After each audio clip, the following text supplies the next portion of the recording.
A gente dá uma pausa agora nas notícias, desse começo de manhã para falar sobre violência contra a mulher. É assustador o que temos vivido.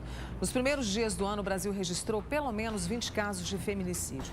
De acordo com dados do Atlas da Violência, no ano passado, são registradas pelo menos 13 mortes violentas de mulheres. A gente decidiu falar sobre isso aqui no Manhã Total, porque nesse começo de ano está estarrecedor. Nós convidamos a delegada Alessandra Rodrigues da Cunha. Doutora Alessandra, obrigada por ter vindo, viu? Estamos vivendo uma situação gravíssima, né? E nesse começo de ano, parece que o número de casos, assim, assusta bastante. Realmente, bom dia, né? Bom dia a todos. Realmente, esse começo de ano assustou a própria Polícia Civil, o número de ocorrências da Delegacia da Mulher. Inclusive, em relação a crianças, né? Os casos de abusos sexuais e relacionados a mulheres, né? Os casos trágicos que chegaram até a delegacia. Inclusive, casos de reincidência de vítimas que já tinham até medidas protetivas. Aliás, essa questão da medida protetiva, né? Os casos que a gente acompanhou de nível nacional, muitas mulheres que foram mortas tinham uma medida protetiva, ou seja, os homens, companheiros, namorados, eram proibidos de chegar até elas e mesmo assim elas foram mortas. Onde que está a falha, doutora Alessandra, na sua opinião? Assim, o que pode estar acontecendo? A medida protetiva existe, mas de certa forma não está dando certo, pelo visto. Olha, eu vejo que ainda existe muito que melhorar, mas assim, sempre me perguntam, a senhora acha que compensa a vítima ainda ir até a Delegacia da Mulher e fazer a denúncia? Eu vejo que ainda há reincidência em relação à vítima que vai até a Delegacia da Mulher, mas esse número de reincidência ainda é mínimo relacionado à vítima que não vai até a Delegacia da Mulher fazer a denúncia. Porque a gente vê e tem estatística relacionada a isso, que essa vítima que não vai até a Delegacia da Mulher, ela caminha para um feminicídio.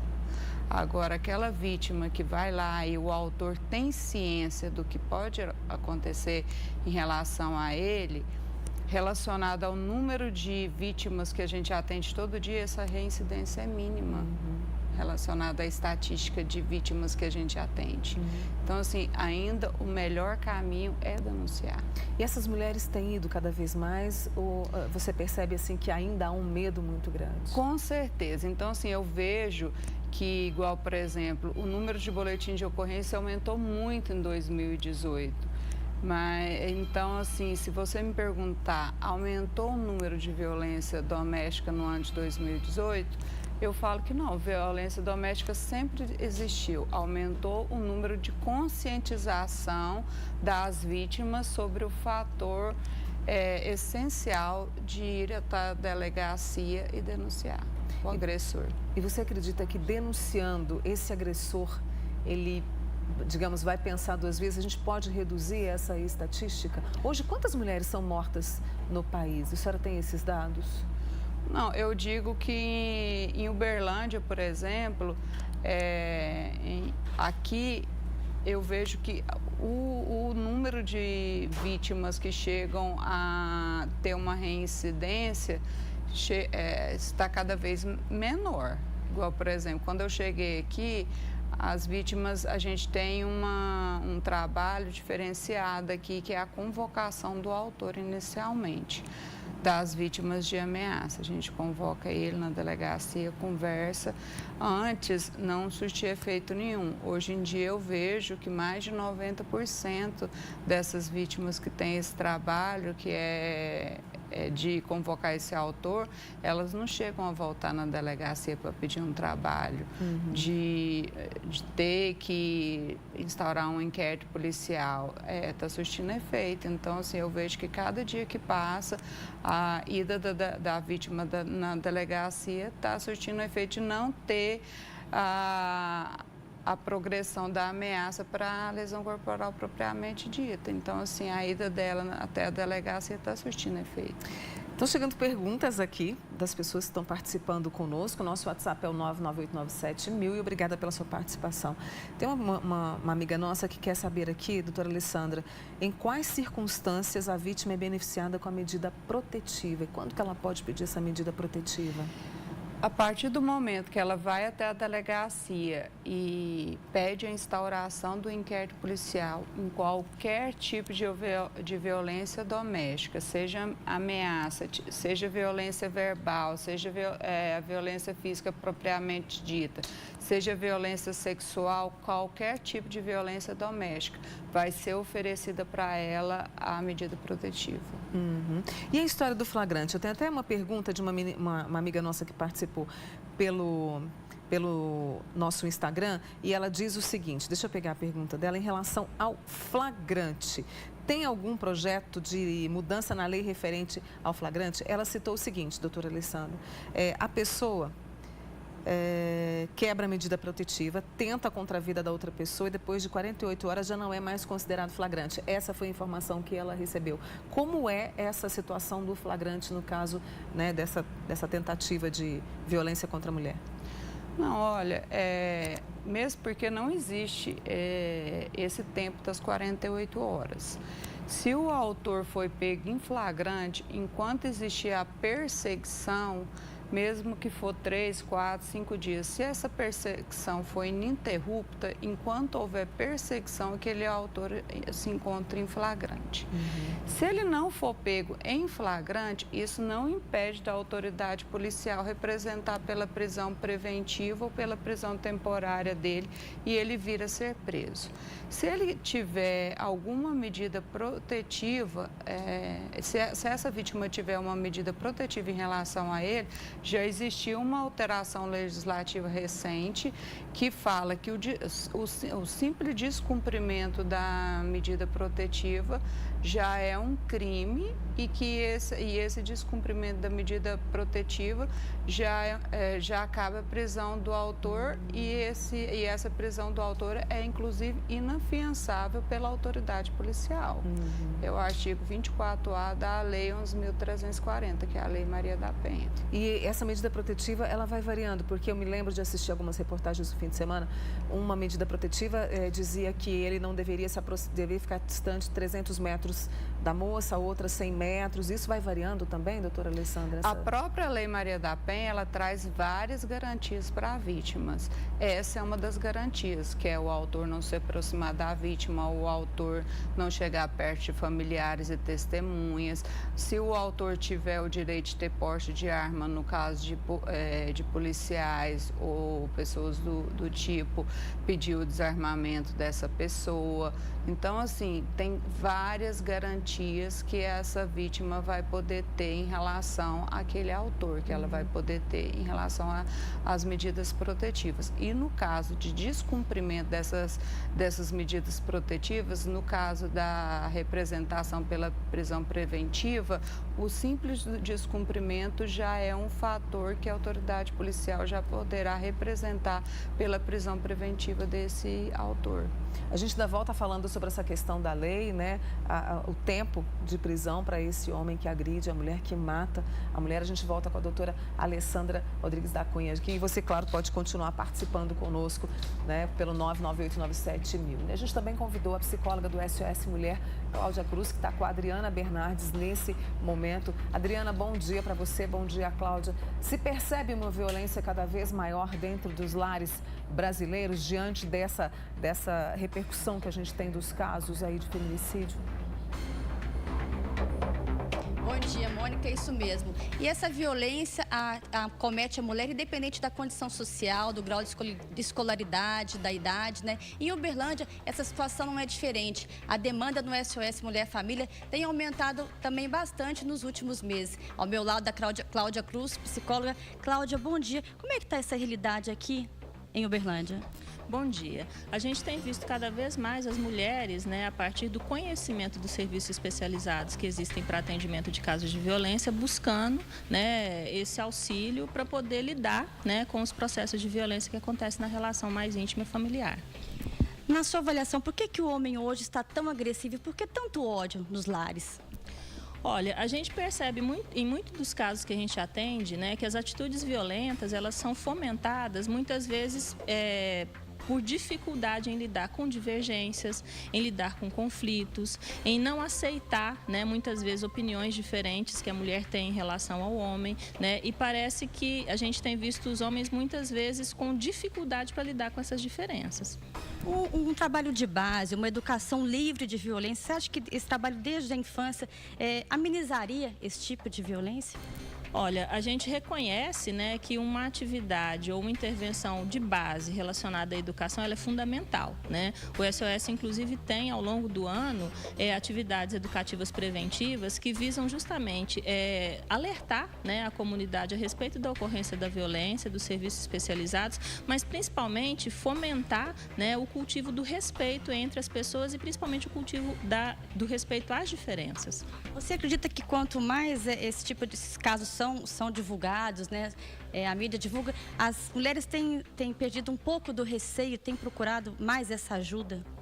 Olha, o nosso trabalho ele é nessa linha, né, de poder divulgar a nossa atividade, os serviços que nós oferecemos, para que essa mulher se sinta tranquila para buscar os nossos serviços, né, até porque a relação de violência ela marca muito a mulher pelo medo, né, e muitas vezes ela tem a ideia de que buscar algum serviço vai piorar a situação, mas o SOS ele tem toda uma estratégia de acolhimento dessa demanda dessa mulher para que ela exponha a situação que ela vive na perspectiva de que ela consiga criar estratégias para poder enfrentar essa situação. Sendo que lá no SOS nós temos uma disponibilidade, né, enquanto referência de trabalho, de não exigir, né, que haja nenhum boletim de ocorrência e nenhum processo jurídico, porque muitas vezes a gente percebe que as mulheres criam uma resistência maior quando elas veem a possibilidade ou a necessidade de um registro de boletim de ocorrência ou processo jurídico. Então a gente não exige nada disso, né? A gente a gente propõe simplesmente que essa mulher esteja na instituição, relate o seu problema para que inclusive a gente consiga construir junto com ela estratégias de enfrentamento. Você estava me falando que muitas vezes o foco, né, do problema, né, dessa violência começa até por conta dos filhos. A gente percebe que a violência ela acaba impactando em todos os membros da família, né? Se ela acontece entre o homem e a mulher, né, isso tem um sentido, mas ao mesmo tempo a gente percebe que isso impacta nos filhos se eles existem e infelizmente, Adriana, a gente tem visto cada vez mais casos onde a criança é o foco da violência, né? Muitas vezes até com a omissão dos pais ou de um dos genitores, né? A criança fica sendo como o alvo da violência e o SOS ele tem um trabalho ampliado no sentido de atender homens, mulheres, crianças, adultos e adolescentes, né? Infelizmente a violência ela está disseminada na família como um todo. E como é que vocês trabalham, né, esse atendimento à família num todo? Bom, lá nós oferecemos serviços gratuitos, né? Existe o atendimento com o profissional do serviço social, o processo psicoterápico, né? No sentido de que essa mulher, muitas vezes, ela permanece em atendimento na instituição até por 1 ano, né? Porque é um processo psicoterápico. Nós temos também a abordagem jurídica, né? Com orientação e encaminhamento e temos uma parceria com a UFO, com o projeto Todas por Ela, para que, havendo a necessidade de algum processo jurídico, isso seja encaminhado pela UFO. O agressor, ele também recebe esse tipo de atendimento, de assistência? O SOS, desde sua fundação, ele entende, né, a questão da violência como uma questão relacional, né? Então, de nada adianta a gente atender uma das partes se a outra continua comprometida em termos da sua atuação violenta. Então, nós lá atendemos homens e mulheres. E vocês notam, né, vocês percebem que existe essa possibilidade de recuperação? Vocês já viram casos nesse sentido? Sim, né? Eu acho que o nosso trabalho, inclusive, ele se justifica por essa perspectiva, né? De que a gente reconhece que a abordagem dos casos de violência, ela tem como perspectiva, né, a solução e um reposicionamento dessas pessoas em relação ao processo de convivência.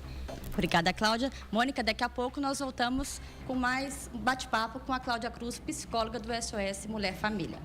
Obrigada, Adriana. Eu agradeço a Cláudia também. Eu continuo aqui com a doutora Alessandra Rodrigues da Cunha, que é delegada. E a gente estava vendo essa fala da Cláudia, que hoje a violência também atinge essa criança. E lá na delegacia vocês também recebem muitas denúncias relacionadas a isso, não é? Essa violência contra a criança, doutora Alessandra. Eu digo que a violência contra a criança dentro do âmbito familiar é um dos casos que mais assola a delegacia, porque é muito difícil da gente chegar até essas crianças, porque infelizmente hoje em dia existe muita conivência da mãe.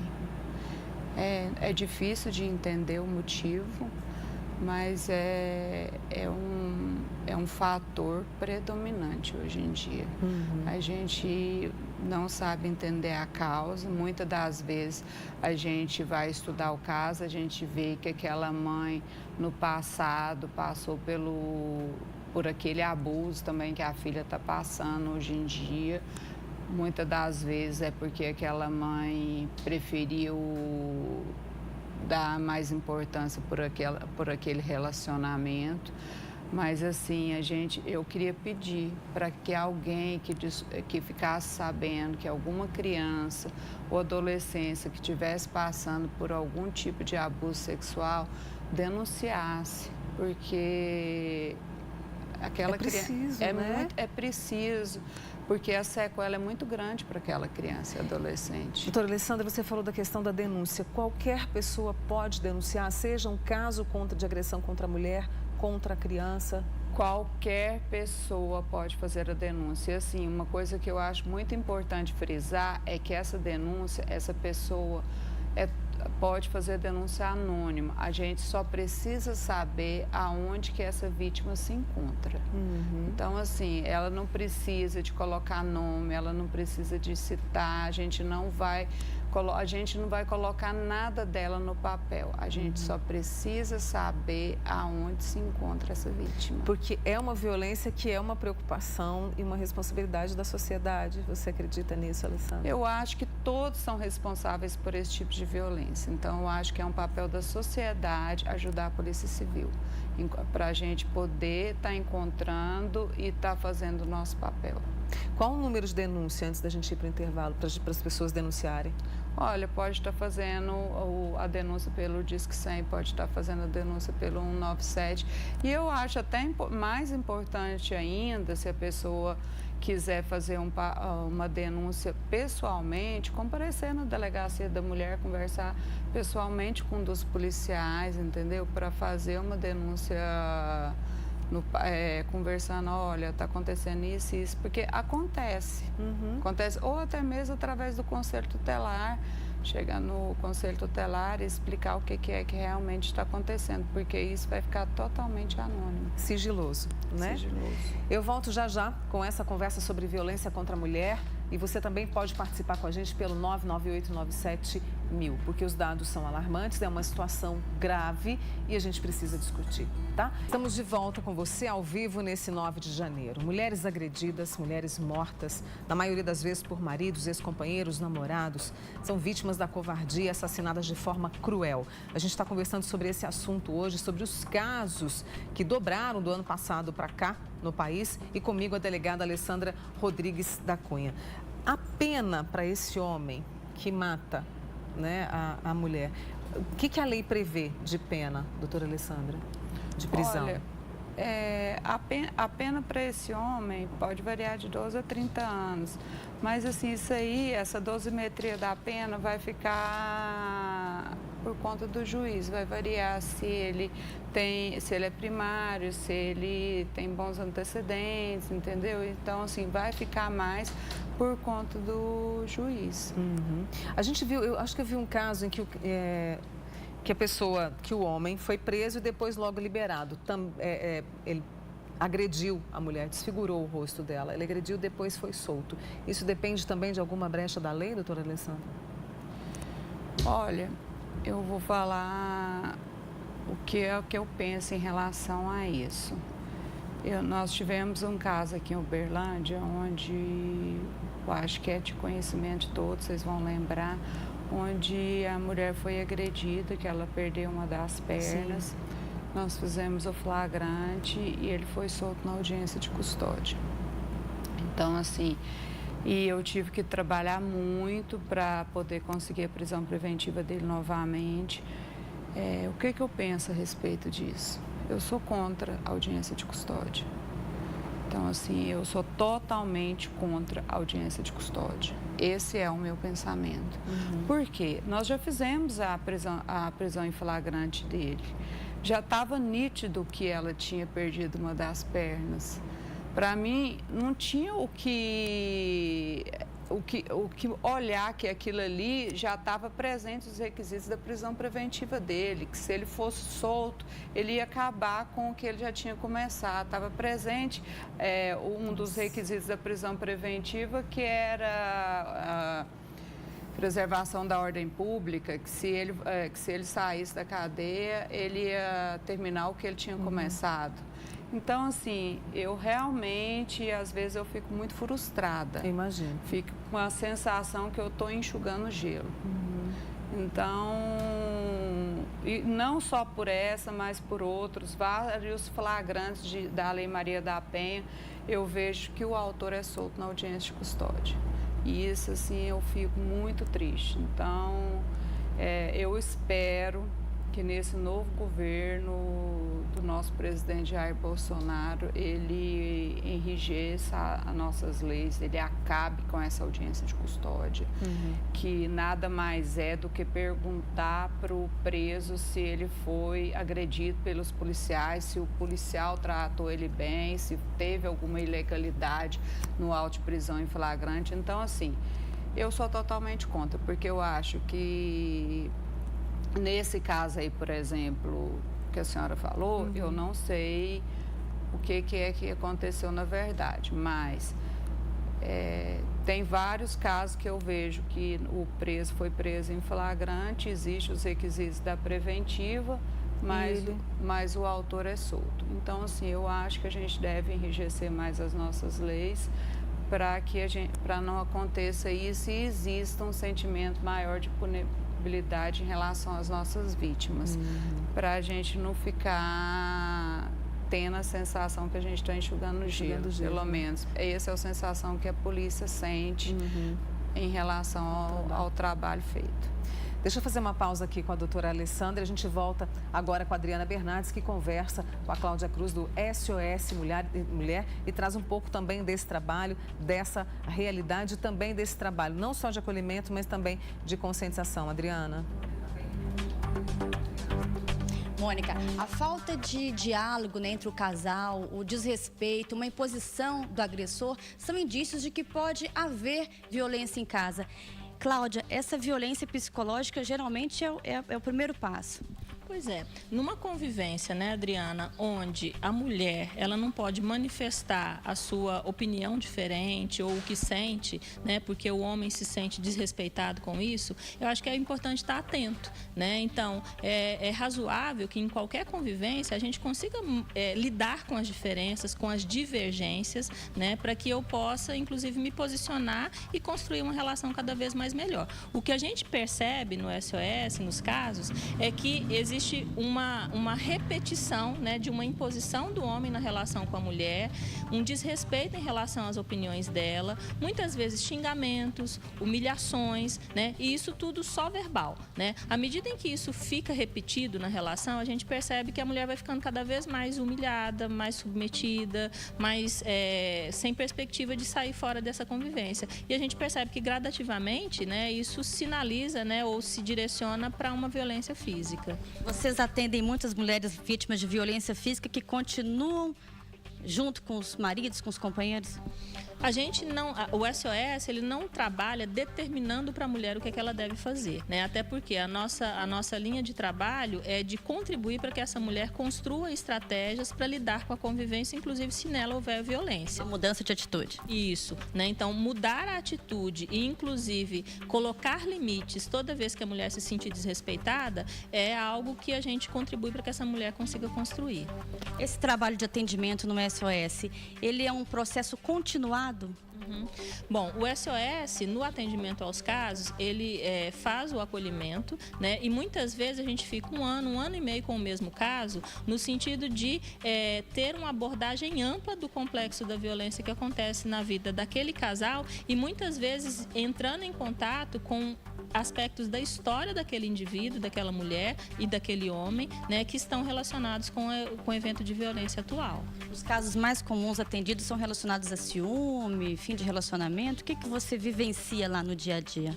Olha, em linhas gerais, qualquer diferença é mal administrada, né, quando a gente percebe o evento da violência. Mas existem casos onde o ciúme, né, ele é tido como uma justificativa para o ato violento, né, pensando aí na atitude do homem, o fim de relacionamento e, em termos gerais, a não aceitação da opinião ou da postura da mulher, né, num processo de convivência. Para quem precisa desse atendimento, quem está nos assistindo em casa, como proceder? Qual o primeiro passo? Bom, primeiramente, reconhecer, né, que está havendo violência, mesmo que ela não seja física. As pessoas confundem muito a justificativa para buscar algum atendimento quando acontece a violência física. E a gente sabe que ela não é a única que acontece, né? Então, qualquer relação que é marcada pelo desrespeito e por qualquer tipo de violência física ou não física, já é, né, um pretexto, digamos assim, para que essa mulher busque os serviços especializados.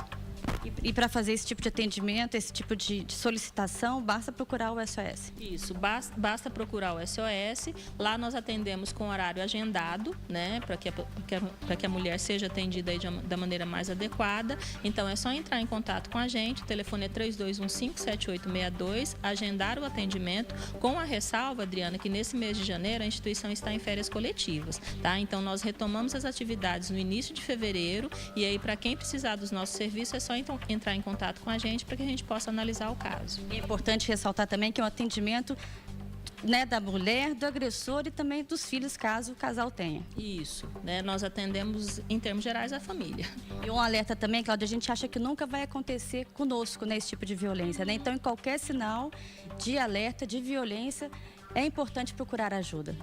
É fundamental, né? Então, assim, o processo de violência ele é construído, né? E à medida em que algum sinal sugerir, né, algo relacionado à violência, é importante que alguma atitude já seja tomada. Obrigada pela sua participação. Mônica, é com você. Obrigada, viu, Adriana? Agradeço a Cláudia Cruz por ter vindo mais uma vez aqui conversar com a gente no Manhã Total. E eu continuo com a doutora Alessandra Rodrigues da Cunha, que é delegada. Deixa eu trazer uma situação aqui, doutora Alessandra. Uma amiga nossa, de Araxá, ela tem 41 anos. E ela disse o seguinte, ela está sofrendo muita pressão psicológica do marido, uma violência psicológica. Ela não cita violência física. E ela disse que ele é usuário de crack, usa todo o dinheiro para poder comprar a droga. Ela anda com medo, não dorme direito. Ela disse que está morrendo viva. Está uma viva morta. Nesse caso, ela pode também procurar a ajuda da Delegacia da Mulher? Não, nesse caso ela deve procurar a Delegacia da Mulher de Araxá, iniciar um procedimento criminal, pedir a instauração de um inquérito policial. E uma coisa que eu não havia dito é que um fator da medida protetiva é pedir o afastamento do lar do agressor.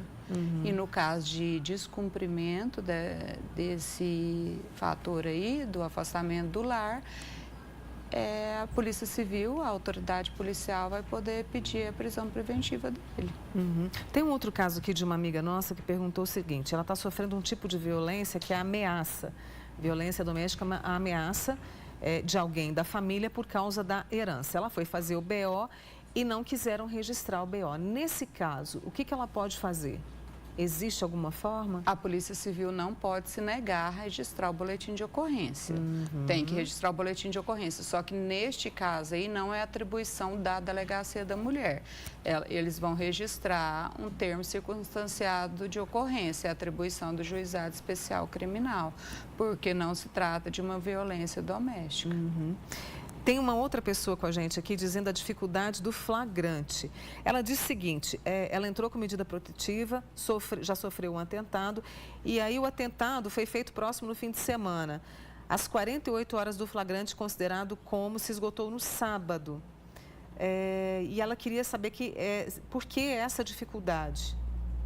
Ela teve que levar o BO no fórum para ser anexado ao processo e depois encaminhado ao Ministério Público. Isso que ela passou para a gente. Não entendi. Deixa eu ler tudo aqui. Ela diz o seguinte: ela tem uma medida protetiva, já sofreu um atentado e ele está sem mandado de prisão ainda. E aí ela disse o seguinte, que o atentado foi feito próximo ao final de semana. Às 48 horas do flagrante considerado como tentativa de feminicídio se esgotou no sábado. O atendimento na Delegacia da Mulher é de segunda a sábado, depois que já passou o flagrante. Segundo a informação aqui, tá, doutora Alessandra? Ela representou o BO e teve que levar ao fórum para ser anexado no processo. Depois disso, é encaminhado para o Ministério Público para depois ser entregue ao juiz para validação desse mandado de prisão. É isso? Ela disse que essa é a dificuldade em relação ao flagrante. Você até explicou sobre o flagrante aqui, né? Não, em primeiro lugar, não existe validação de mandato de prisão. Ou existe um mandato de prisão expedido pelo juiz ou não existe. Esse mandado de prisão, e primeiro que, por exemplo, se existir um descumprimento de medida protetiva, ele tem que ser comunicado pelo juiz ou deve existir uma representação da autoridade policial para poder existir uma expedição desse mandado de prisão pelo judiciário. Então, tem algum equívoco que ela deve estar desconhecendo, porque não existe essa validação do mandado de prisão. A partir do momento que esse mandado de prisão é expedido pelo Poder Judiciário, ele já é validado imediatamente. Então, assim, tem alguma coisa aí que não está... Não está batendo, Não está assim, batendo. né? Então, assim, eu acho que tem alguma coisa aí que eu acho que ela não deve ter tomado conhecimento. Porque o mandado de prisão, a partir do momento que ele é expedido, ele é validado já imediatamente. Muito bem. Você falou de denunciar pessoalmente, procurar a Delegacia da Mulher. A gente sabe que às vezes as pessoas ficam com medo. Qual que é o endereço da delegacia? E as pessoas podem ficar tranquilas que vão ser acolhidas ali também. E, no caso, o sigilo, não é, doutora Alessandra? Não, eu falo que elas não precisam de temer mesmo, porque a Delegacia da Mulher, ela nem tem um rosto de uma delegacia. Está escrito Centro Integrado da Mulher. Lá nós temos um atendimento psicossocial, tem a Defensoria Pública da Mulher e tem a delegacia. Ela fica na Nicomedes Alves dos Santos, 728, bairro Lídice. Muito bem. Nicomedes Alves dos Santos, 728, no bairro Lídice. A gente quis trazer um pouco dessa discussão, uma discussão ampla, difícil e complexa, mas é preciso que a gente traga essas informações. Por isso eu te agradeço, Alessandra Rodrigues da Cunha, delegada aqui de Uberlândia. Obrigada, viu, Alessandra? Polícia Civil agradece a oportunidade. As portas estão sempre abertas aqui também. Muito obrigada.